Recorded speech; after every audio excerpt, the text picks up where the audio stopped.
皆さん、こんにちは。メロマーネチャンネルと申します。いつも動画をご視聴いただきありがとうございます。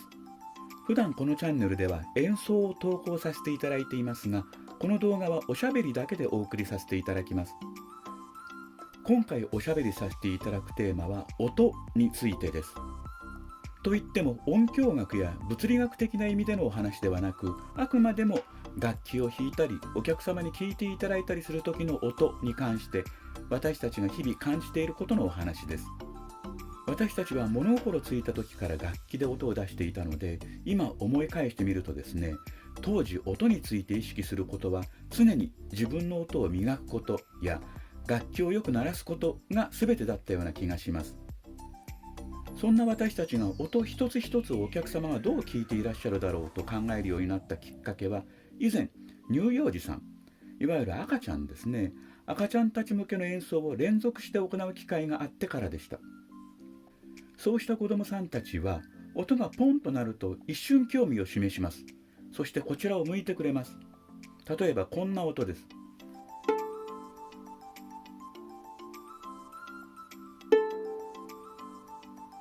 今私は楽器の弦を弾いたのですが、でも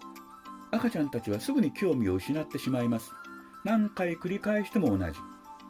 ところがこの音を連続させると、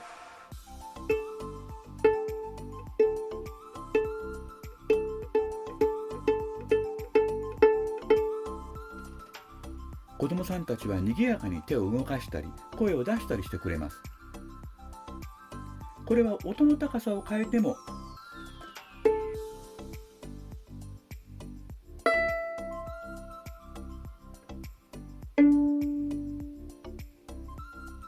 結果は同じでした。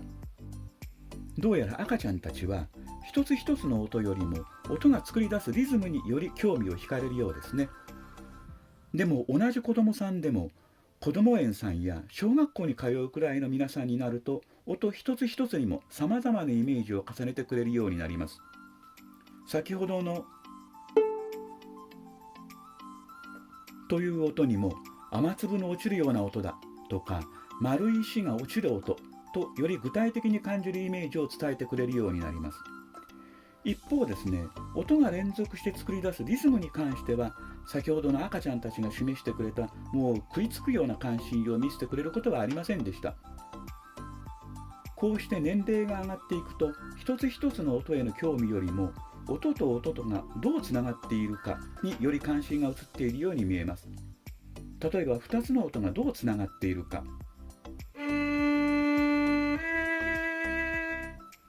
なのか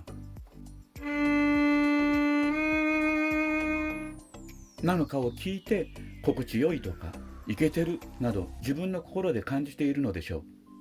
これが人生の大先輩となるご年配の方たちになると、こうした音のつながりにご自身の人生ドラマを重ねてさまざまな言葉で表現してくださいます。